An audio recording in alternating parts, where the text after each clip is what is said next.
Create that life legacy, designers. Amber Prosia here. Welcome to episode number 28 of the Parenting Biz Podcast, coming to you every single Monday. Today we have Ava, our co-host, the little grunter, so apologies ahead of time if you hear some grunting. We'll do our best to edit them out, but of course this is all about integration, so we have our newborn here. Now let's chat with this week's featured guest, Sharon Somekh. Sharon, are you ready to enlighten us on your journey of how you shaped up? Absolutely. Awesome. Dr. Sharon Somekh is a pediatrician, loving wife, and mom of 4 amazing daughters, ages 3 to 12. Originally from Queens, New York, she attended college and medical school in upstate New York, where she met her husband. She received her pediatric training in Syracuse, New York, and during that time, she and her husband also started their family.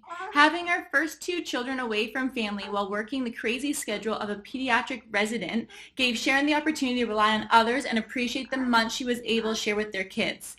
During her decades of practicing pediatrics, she found she really enjoyed the interactions with parents, answering their questions, calming their fears, and supporting them through some tougher moments. Sharon has recently taken all of that experience, the years of questions and conversations, and reoriented her career to work directly with parents. She's focusing on teaching parents to be less fearful and more engaged and empowering them to raise independent and resilient children in a society that seems to have somehow gotten away from that in its parenting. In sharing her philosophy, her goal is to help parents enjoy parenting more while simultaneously preparing their children for the future with a focus on helping them develop into the adults they would like to one day see in front of them. Sharon, please take a moment to fill in any gaps from that intro and give us a little glimpse of your own personal life. Yeah, I mean, that was great. Of course, life with 4 daughters can be somewhat busy and hectic, especially as we prepare to, embrace adolescence with one of them. But it, oddly, it was in that, craziness that I decided to start my own business. And so far things have been great and we're really enjoying sort of what life is throwing at us. Brilliant. I love that you're just going with it too. I think that's amazing. Thank you so much, Sharon, for being on our show. We really appreciate it. And thank you for coming in late in your evening as well to work out the time difference. We really appreciate that. So as you are aware, our listeners are parents or parents-to-be that realize ownership is key to not only to our parenting or business, but in life in general. And along that parenting journey, we can lose sight of that. However, if we focus on life as a game, an activity, or a sport, not only can we learn to let go easier, but we can also gain strength from our mistakes and design our core focus to be one of laughter, joy, and most importantly, having fun, just like a 5-year-old kid in the sandbox. So this week, get ready to break it down with our interview being crafted all over the dance floor as our teacher Sharon teaches us Zumba. So let's put on our running shoes, get in comfy workout clothes, grab a bottle of water, and let's dance our worries away. Now, as you're all aware, this is just an analogy and we can create and design our lives any way we want. Sharon, this was your chosen activity, so let's go through your daily performance and how you make it work with your life and expertise. So let's start with some Zumba Gear, because you need to wear appropriate clothing for comfort so you can be free to break down, right? Right. Absolutely. So as a parent, each day is a new day. And we most certainly want to be wearing comfortable clothes, as an example, to encounter the ups and downs of parenting. What are some foundation principles you encourage parents to master? So really like parenting tips 101. So I would say, first and foremost, I would recommend that you have fun. You try to embrace the fact that parenting is going to present a fair amount of challenges, and really you may sort of get caught up in the how-tos, and that sometimes can detract from how much fun you're having. And I think most of us out here really did have kids because we wanted to, or plan to have kids because we want them. And sometimes we forget to have fun with them. So that would be the first thing. The second would be to really get support and don't feel weird about that. And I think that we as a society sometimes think we have to do it all on our own. And I find that the best things that we do are done when we have help. And sometimes that help can be physical help, but sometimes that help is just some support mindset wise and really guidance, and don't be ashamed or shy to ask for that or seek it out. And I think that it's really important to be aware of when you need it and what you might be needing so that you can ask for the right things. I find that many other moms or there are many businesses out there that are geared towards helping moms, and really so many people are willing to and happy to help and have a lot to offer that you should really be open to seeking that help when you feel you need it. Let's see. Um, Other tools, tips. Uh, be aware that you're going to make mistakes and be okay with it, right? So I mean, I don't know a single parent out there that has done everything perfectly. I have certainly not done everything perfectly. I still make mistakes 4 kids later and, a decade of experience in pediatrics. It would be abnormal to think that I wouldn't make mistakes, right? The most important thing for me is to be aware when I feel I've made a mistake, own up to it. Sometimes I even have discussions with my kids about it. If I've said something inappropriate or inappropriately or yelled or did something that I felt was out of line, sometimes they will call me out on it. And sometimes I'll say, you know what, you are absolutely right. I'm really sorry that it came out that way. That's not my intention. And I learned from it and we move on. But if you really can't get past your mistakes, it makes it much harder to move on and to learn from them. And I think that our kids really, which brings me actually to my next big tool, is that our kids really are using us to model behavior for them. And if they see you modeling that behavior when it comes to mistakes, it makes it much easier for them to overcome and accept their mistakes. And so we really want to be modeling that for them. And so and modeling behavior and remembering that what we do is what our children are going to see is another really important tool. And that starts really from very, very early on. Our children feel our anxiety and they feel and see everything that we do. And oftentimes that's way more powerful than what we tell them to do. And so I find that I have been changing a lot as a person as I've gone through my parenting journey, because I'm trying to become the person that I want them to see and get their inspiration from. Yeah, I think that's really well said, Sharon, because like you said, kids are going to do what they see us do, not what we tell them to do. And I think that's a big element. I love that you actually said that you want to become that person that you want them to be, which is brilliant too. Yeah, and it takes a lot of work, and it really takes a lot of self-reflection. And again, we don't do it perfectly every time, and that's okay, as long as we are willing to strive towards being a better model for them. Oh yeah, absolutely. And I love that you said about the mistakes and you're still doing them, 4 years or 4 daughters later and 10 years on top of that as well as experience because I actually did a video at my 3 weeks mark about Ava and how many mistakes I already had made. But that's okay, and especially when they're young, they'll forgive you. Exactly. When my teenager catches me in a mistake, I'm like, oh man, but what are you going to do? It's, it happens and it's okay. And it's going to happen again, I'm sure. Oh yeah. Oh, there's already been more since then. Oh yeah, absolutely. Well, let's go. Like it's kind of in regards to what you said about asking for help, but I feel like also, in Zumba, we need to stop and take a drink of water, especially, when we're breaking it down. But what are some recommendations you'd recommend for a parent to take a break? Now, it's not only just to ask for help, but when they might get to a point in time where they have to understand or recognize their own cues to be like, okay, actually I need to take a step away right now. I need to go get a coffee or I need to go, just take a breath so that it keeps that level of parenting at a certain standard for themselves and not to overreact. Or does that make sense of when a parent should it totally makes sense. And I think that one aspect of parenting that a lot of parents don't often pay enough mind to and really don't I guess block out enough time for is self-care and really paying attention to what they need. And this is true of moms and dads, I would say.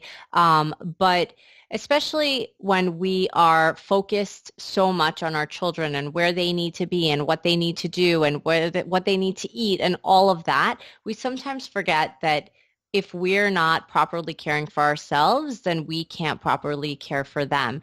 And so the tools really for that are first to communicate with your co-parent and really talk about when it is that you need time, and if you can help each other to get that time alone, it can be very beneficial. And that time alone really should be spent doing whatever it is that you want to be doing. And that could mean that you're going out for a coffee with friends, or it could mean that you're sitting on your porch reading a book. And it doesn't really matter as long as it's something that gives you some respite and some time to really reflect and do what's good for you. The other thing I would say to really pay attention to is that sometimes as parents, we tend to do too much, and we think that that's what, we do too much either for our kids or, sort of because we think it's what we need to do for the kids. So our kids may be scheduled in a bunch of activities and we're the ones driving them to all those places, or we're setting up all these play dates for them. And I guess I really want parents to realize that it's okay to say no if that's what it really means for you to be happy. If you are happy, your kids will be happy. And I really have learned that because I was not, there were times where I really wasn't paying enough attention to what it was that I needed in my life. And my kids noticed. And when I did finally start paying closer attention to what it was that I needed in my life, and I really started doing things that were good for me, even if it wasn't what they necessarily wanted at that moment, they also noticed, and they noticed that I was much happier, and they pointed it out to me. So our kids are paying very close attention. And at the end of the day, they are much happier when we're happier than when we think we're making them happy, but we're not happy. Oh yeah, absolutely. And well said on that one. Let's move into the next element, which is the basic salsa, because salsa is a major step in Zumba, and there's obviously different variations of salsa, but the basic has 7 steps. And so part of your rasiology program and the basics within it, you say there's a disconnect between what parents ultimately want for their children and how they are currently parenting. Could you please elaborate on this? Yeah, sure. So, I think that what I teach in the rasiology program is really based on the fact that I think most parents will say that they want their children to be independent and they want their children to be resilient and be able to bounce back from moments of disappointment. But a lot of parents these days are so anxious about what might happen in different situations that they don't really give their children the chance to be independent or even the chance to have disappointment. We think that as parents, it's our job to really give children what they want, because if not, then they might be disappointed and then they might cry. And we don't want our children to cry because we just want them to be happy. And I think that what we're missing is the point that what they want isn't always what's going to ultimately make them happy. And so, I always say, it's our role as parents to give children what they need, even when it's directly, contradictory to what it is that they're saying that they want. And as parents, we have the experience to know what it is that they need more than they do.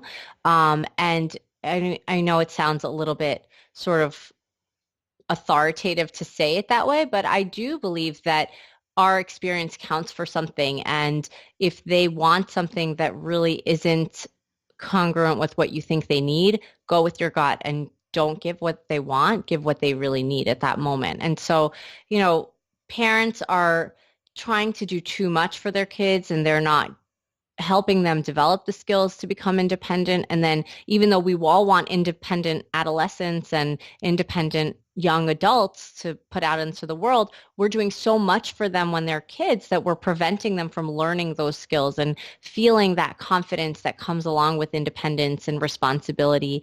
And then if we're protecting them too much from disappointment, then when real life happens and they don't get into the college they want, or, their girlfriend at 16 breaks up with them, then they don't know how to handle disappointment because they've been sort of protected against that for so long that they have an unusually severe reaction to it. Yeah, absolutely. And you know what? I love that you even said about giving your children what they need, not what they want. I feel like that can even just start within ourselves, to actually give ourselves what we need, not what we want. Because I feel like sometimes we think that we want chocolate, right? For example, but then we actually really actually need, some sort of like a green smoothie, like something actually nutritious rather than like something that's just quick and easy as a simple fix, rather than actually taking the nutrition, more nutritious. I can't even pronounce it. Gosh. My speech impediment is coming out. But you know what I mean? Like you could actually have a more healthier meal than rather than just going to get chocolate to get a fix because you're hungry and you've left it for so long, and I think it's just paying a little attention to that about ourselves, because then we'll be paying more attention to what our kid actually needs too, by being more aware of what we need. Yeah. And I think it's important when you do notice that about yourself to talk about it with your kids too and let them see that that's what you're doing for yourself, because ultimately we want them to learn how to do that for themselves too. Yeah. Yeah, absolutely. And I love that you communicate that all with your children too. And even like what you said about earlier about with your mistakes, it's you talk them through it, because that will teach them ownership. And how you said, yeah, you're right, because it doesn't have to always be that old belief of I'm the parent, you're the child, you listen to me, authoritative, upbringing. It actually is, we can learn from everyone, no matter. Yeah, it happened to me once. If I could tell you a quick story, please, but go on. I always tell my children and that only they can put themselves in a bad mood, right? And you're in control of your own sort of mood. And unfortunately, when one person in the family is in a bad mood, sometimes that can spiral and cause everyone to sort of be miserable in that day. And so I try very hard to teach them that they're in control of their mood, and when they see themselves spiraling into a bad mood, they should really stop and think and not blame someone else for their mood, but really think about what it is that they're feeling and how to change it. And one day I was getting so frustrated, of course, in the morning, my daughter came downstairs. She was a little hangry, and it set me off, right? And I said, oh, you're putting me in such a bad mood. And my daughter, who was, 11 at the time, she says, Mom, only you could put yourself in a bad mood. And I said, you know what? You're absolutely right. And I hit the reset button and we proceeded to try to reset the day. But I said, you know what? I'm teaching you that. And that's really how I feel, right? I also feel like as a parent, no one can judge you without your consent, right? All these things are in your control. But here I was just out of nowhere, I was frustrated and I said something to her and I said, I made a mistake there and we learned from it. Yeah. Oh, I love that story. That's great. Thanks so much for sharing it with us. Because that actually, it just makes sure that you're consistent with your practice, right? So if you're saying one thing, you're just consistent. And yeah, we need to have that reset button. There's nothing wrong with it. We're going to make mistakes. And that's why, to be honest, my motto with Ava right now is just day to day. That's it. Yeah. We're just taking it day to day. We're enjoying each day and not thinking about tomorrow or the next or anything like that. It's just day to day right now and adjusting.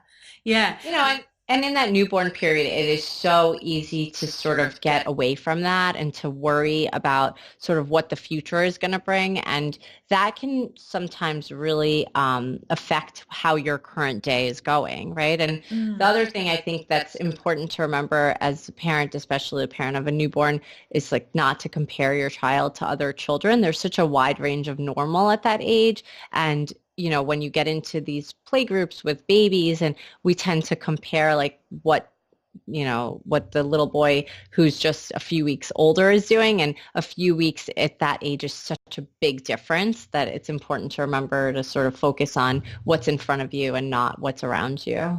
Cool. I appreciate that. I'll definitely take that on board. Thank you. Yeah, Yeah, no, sure. I think it's really important, and especially because I'm winging it. So I'm definitely a mom that hasn't read every single book up the sleeve as well. I'm It's really probably just, better. yeah, I felt that with the pregnancy as well. Honestly, I was so grateful I didn't read so many books.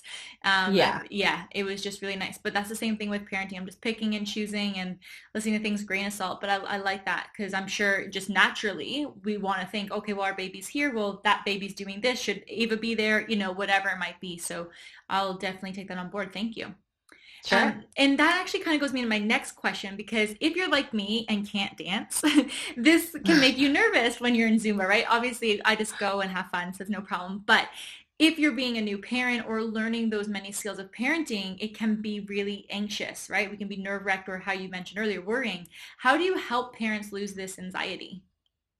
Yeah, so first of all, I also can't dance. Um, That's why we go to the but I lessons. do have a lot of fun at Zumba. Yeah, Um, and so you just have to pretend nobody's watching. that's it. But I find that listen, like anxiety is something that is real and it affects all areas of our lives. And for some of us, of course, more than others. But I think that one of the things that makes us really anxious as parents is that we now have these like bundles of joy, however you want to call it, in our care.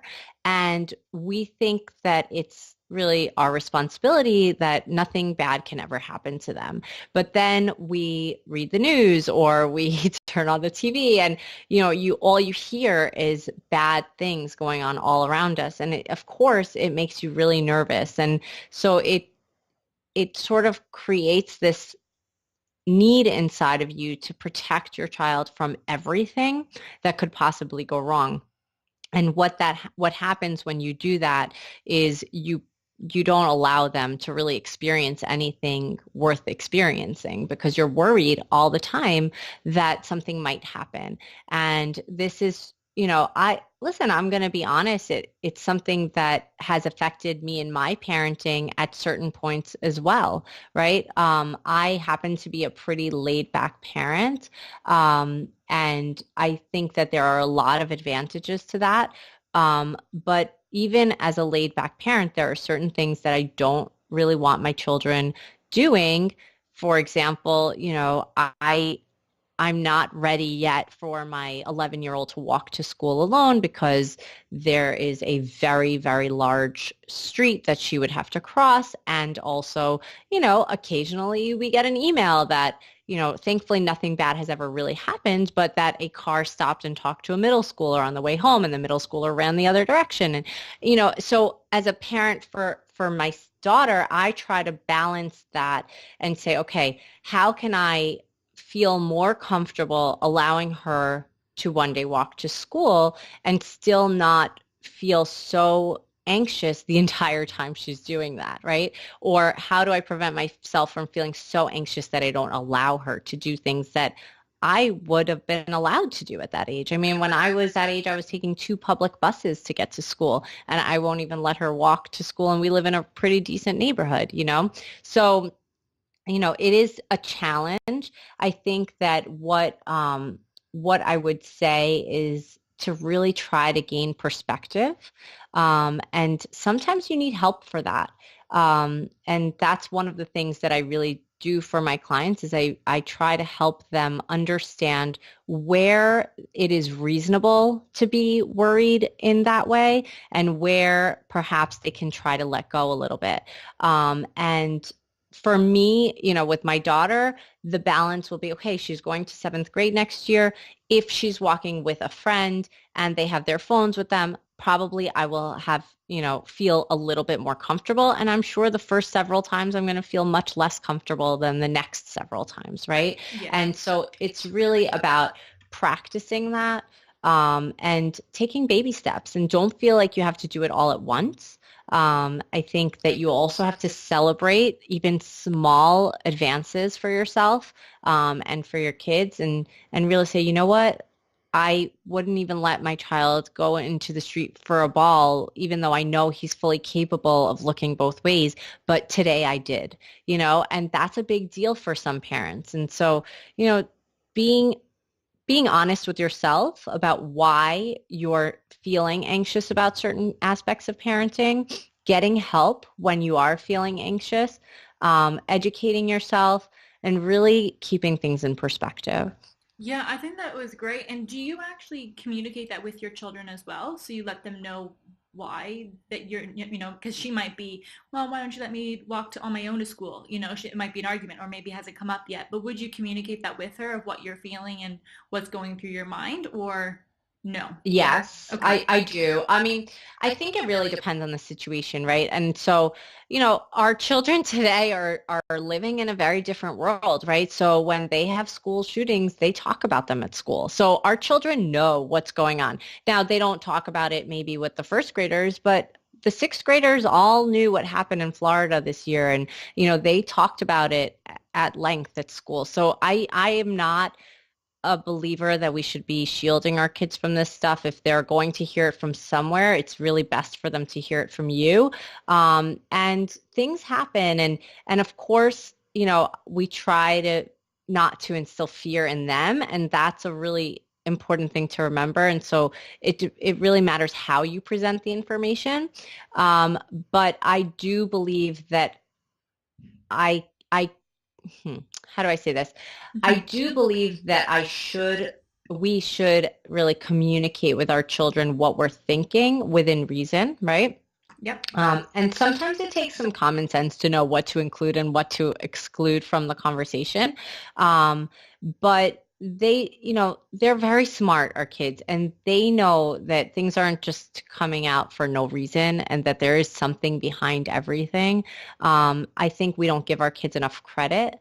And to be quite honest, like even a 3-year-old is in most cases is able to communicate some sort of like reasoning behind their feelings, and they understand things in a way that is, different than what we give them credit for as parents. And so, yeah, I do talk to them about it, and I explain it to them in a way that I think is age appropriate. And that's another thing, certainly I can help parents with is if you're not sure if something is, what the right way to present something is, then, certainly that's something that you should and can get help with. But, and these things usually aren't things that happen on the fly, and they won't always understand it in that moment, right? So, yeah. she may not understand why I won't let her walk to school, even if I tell her, because it's not something that seems real to her in that moment, right? Yeah. But one day she will understand, and that's okay. I don't need her to fully understand the real reason, and it's almost better for me if she's really kind of left a little bit confused, because it means she's not as scared, right? But at the end of the day, I'm the parent and I'm the one making the decision. And if she doesn't like it, she can be disappointed, and that's okay with me too, because I know I'm making these decisions because they are the best decisions for my child in that moment. And I'm not afraid to change my mind and rethink things, and I'm not afraid to discuss those things with them either. I love how certain you are with that belief though too, right? Like having that empowerment to back it up, being like, no, I'm actually making the best decision for her, even if she cries or hates it, whatever it might be. I think that's brilliant, because I think that you're standing within your core and knowing that within your decision making, rather than I think that's a huge element. Let's move into the next one, which is reggaeton time, because reggaeton is the Latin word for hip hop, and it's a high energy dance, which what that means is attitude, right? We got lots of attitude in that, and it can be good attitude and bad attitude, and you've already touched on this, and I love that you mentioned it, but pretty much attitude's a choice, right? And that's as parents or as kids, and I love that you're integrating that with your children, and they're learning that right from the get-go, which is amazing. How do you actually guide parents, and this could be actually as parents or in business, right? Because in life as well, because it's still a choice how we choose to look at things.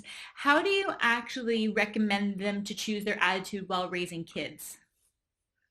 Yeah, so for me, what I really recommend is that parents, and actually this works in business, and I actually started thinking about this because it was sort of taught to me in terms of business, but I really recommend that parents sit down and think about what they really want for their kids in terms of sort of who do they want their kids to become.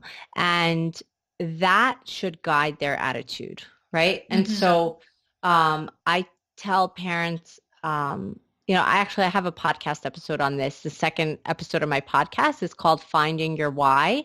And basically it talks about when you are in those moments where you're not sure how you should be reacting or acting, you should be looking towards what it is that your end goals are for your children and how your attitude in every moment is going to bring them closer to those goals. I love that because you know what, it's great that you mentioned that you were first taught this for business, but you're putting it into parenting, is because I feel like a lot of people in general, parent or not parent, we don't have that clarity of what we're wanting or who we become individually. So then when we're actually taking that time to not only think of it for ourselves, but also for our children, I think it's massive because it's like, well, who do you want them to become? Because then I think that dictates and at least steers you in a direction of how you want to parent as well. Yes, totally. Yeah. I'm going to ask another quick question because then I'm just keeping an eye on the clock at the moment. And we've kind of touched on it about anxiety, but I feel that attitude can sometimes lead to other emotions that can almost go down a little bit of a spiral. So that could be guilt, anger, resentment, just to name a few. How do you suggest other parents to actually overcome these negative emotions or feelings that are bound to happen, right? But it's just actually moving through those feelings and onto the positive ones of where we want actually our children to go. Yeah, so I think when we're feeling those negative emotions, which, I think we have to remember where they're coming from and why we're feeling them. So guilt is a really big one in parenting. I have yet to meet a parent that has never felt guilty. Whether you're a working parent or not a working parent, most parents feel guilty about something. And I think it's important to think about why you feel guilty about it. And remember that those feelings of guilt, those feelings of frustration, those feelings of anger, they're not serving you well. They're not serving your children well. And if you can just explore where they're coming from, then you can start to form a solution to those issues that are causing those frustrations, those feelings of anger, whatever it is that you're feeling. And it's true really for all of those feelings, because if you can get to the root of why you're feeling that way, then you can really start to plan out how you're going to avoid feeling that way in the future. And does that mean you're never going to feel that way in the future? No, of course not, right? I try very hard to avoid, those frustrating moments with my toddler, but guess what? Even though I have all these systems in place, there are times where I'm frustrated by her, and that's okay. It's normal. It's normal for her to be testing limits. It's normal for me to be getting frustrated. But when I do get frustrated, it's also my duty as her parent to stop and take a few minutes and say, okay, that didn't go as well as I wanted it to. Why was I feeling so frustrated? How can I make that better next time? Absolutely. And you know what? I know you touched on this at the very beginning, but about your mindset and the self-reflection. I feel like those two key foundation principles that you mentioned would actually help with moving those feelings. Would you say that would be something that you work on with parents as well, to help? Yes, for sure. Yeah, no, that's brilliant. And let's go into the last element, which is Zumba 411, because it's all about letting loose and have fun, which was your number one tip, which I absolutely love because I feel like just enjoy the ride, right? That's what it's all about, is parenting is, you've had this bundle of joy, make the most of it, soak it all up, enjoy it. It doesn't have to be difficult, right? It's again a choice of how we look at it. So as you believe new parents can and should enjoy all phases of their children's lives, from your experience, how have you done that? Oh, that's a tough question. Even if there's a couple examples or whatever. Yeah, you know what? I really, so how do I enjoy every phase? Mm-hmm. So first, I sort of try to enjoy the newness of the phase. And even though I have 4 children, each phase, while there are a lot of similarities, and I could sit here and tell you sort of like the similarities of each phase in childhood, in every child they are different. And I have four unique daughters. I parent them in four unique ways, right? And I use basically a toolbox to help me know what the right way is for each child. And sometimes it requires some trial and error. But I get excited for every new phase because I don't really know what it's going to be like. Because even though I've been through it, 3 times before, I'm 100% certain my 3-year-old is going to give me a new challenge, and I embrace the challenge, and I try to really learn from it, and really, especially for her, since she is my last daughter, and I'm sort of raising her alongside my business. And my business is very much sort of geared towards helping parents going through that same thing.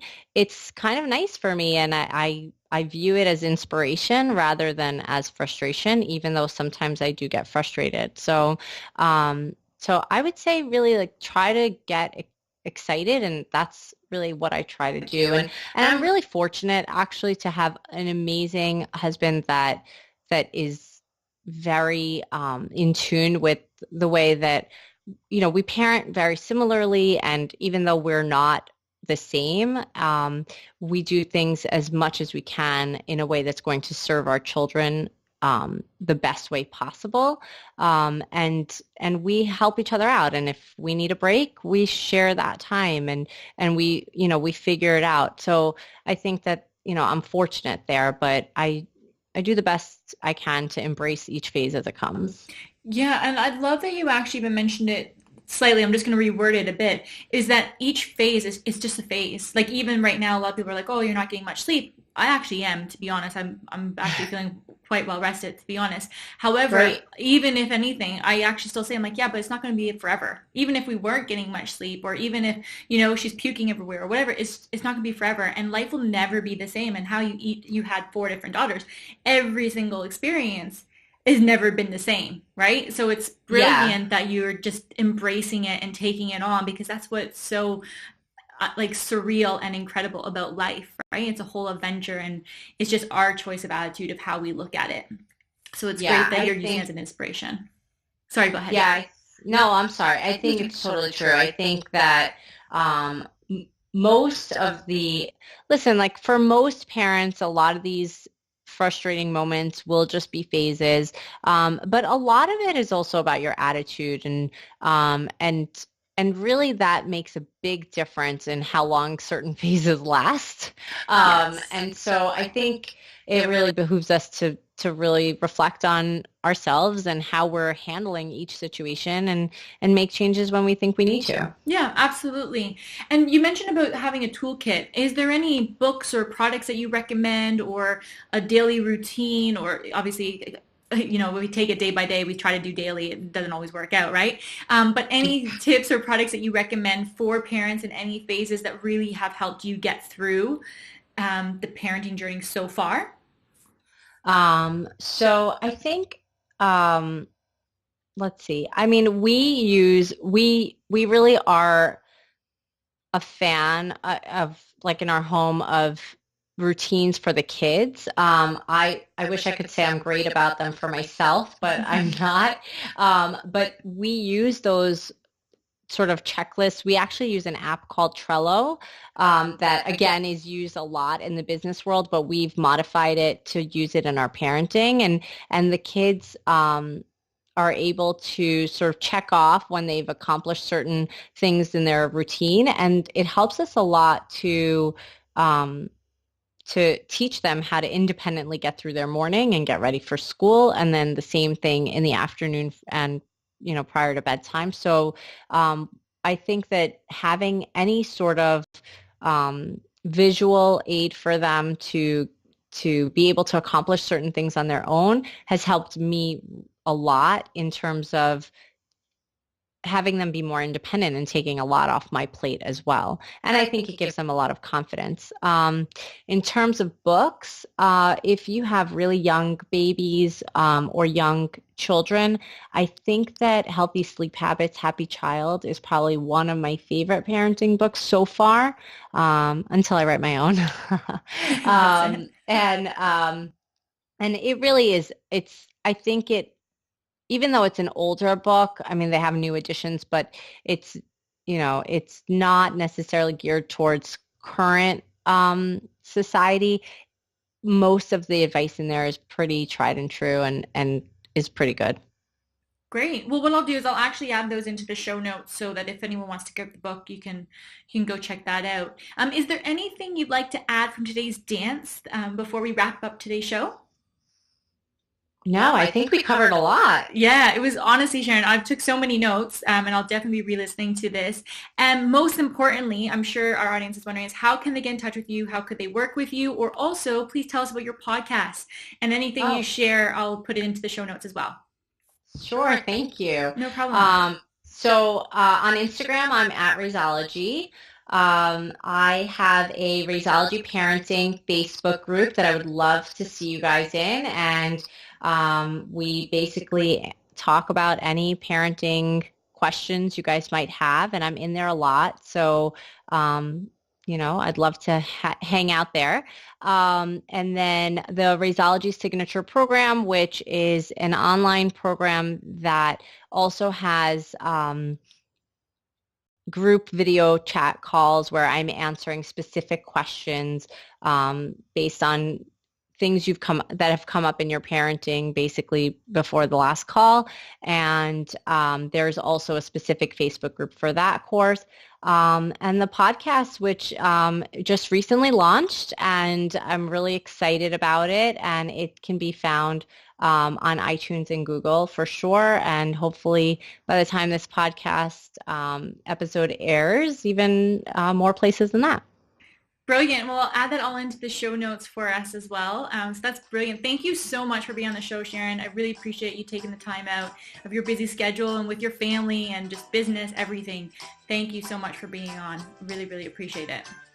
Thank you so much for having me. It was really fun. You're most welcome. And thank you so much to our listeners for listening to today's episode. We really appreciate and love you all. If you have enjoyed it, please like, subscribe, or follow us on your chosen platform. And of course, share it with anyone you could see benefiting from it.